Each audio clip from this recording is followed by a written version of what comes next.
দর্শক, রমজানকে সামনে রেখে যে কাঁচা সবজি বিক্রি হচ্ছে, সেখানে একটি লেবু কিনতে গুনতে হচ্ছে 25 টাকা। অথচ মাসখানেক আগেও সমপরিমাণ অর্থে মিলেছে 1 ডজন পর্যন্ত। রোজা না আসতেই দাম বাড়ানোর এই অসুস্থ প্রতিযোগিতায় মেতেছেন বিভিন্ন পর্যায়ের ব্যবসায়ীরা। অথচ বাজারে আমদানি বেড়েছে স্বাভাবিক সময়ের চেয়ে। এদিকে সপ্তাহের ব্যবধানে দ্বিগুণ দাম বেড়েছে শসা এবং বেগুনেরও।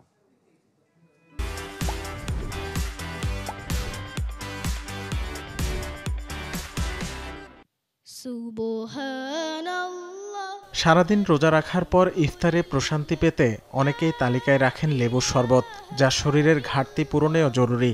কিন্তু সেই পণ্যটির দাম আকাশ ছুঁয়েছে মাত্র সপ্তাহখানেকের ব্যবধানে। রাজধানীর কারওয়ান বাজারে মাসখানেক আগেও প্রতি ডজন লেবু কেনা গেছে 20 থেকে 25 টাকায়।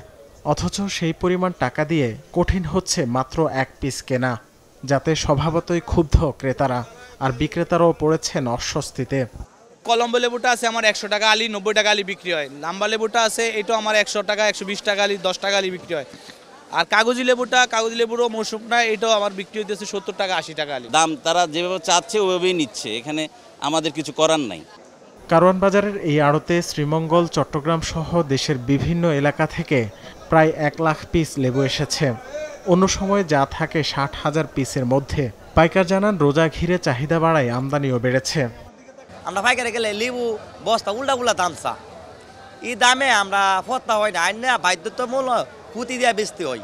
সর্বোচ্চ ছিল আপনার 14 টাকা সর্বোচ্চ, আর সর্বনিম্ন দাম ছিল 3 টাকা।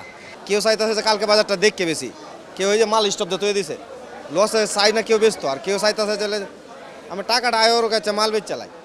কৃষি সম্প্রসারণ অধিদপ্তরের সবশেষ তথ্য অনুযায়ী দেশে লেবুর উৎপাদন 2,50,000 টনের কাছাকাছি। ভোক্তাদের দাবি, পর্যাপ্ত উৎপাদন থাকার পরও নানা অজুহাতে বাড়তি মুনাফা করছে ব্যবসায়ীরা। ওরা স্টকের রেটের দাম বাড়াইছে, বাগানে ঠিকই প্রোডাকশন ঠিকই আছে, এখানে আগুন হয়ে গেছে, দাম বাড়তি হয়ে গেছে রোজার জন্য। আর আমার মনে হয় যে বাজারটা নিয়ন্ত্রণ ঠিকভাবে নাই। যদি বাজার নিয়ন্ত্রণ ঠিকভাবে হইতো তাহলে দামটা এরকম আসলে মনে হয় হতো না। শুধু লেবু নয়, রোজা ঘিরে দাম দ্বিগুণ হয়েছে শসা, বেগুনের মতো কৃষি পণ্যেরও। রাকিব হোসেন, চ্যানেল 24, ঢাকা।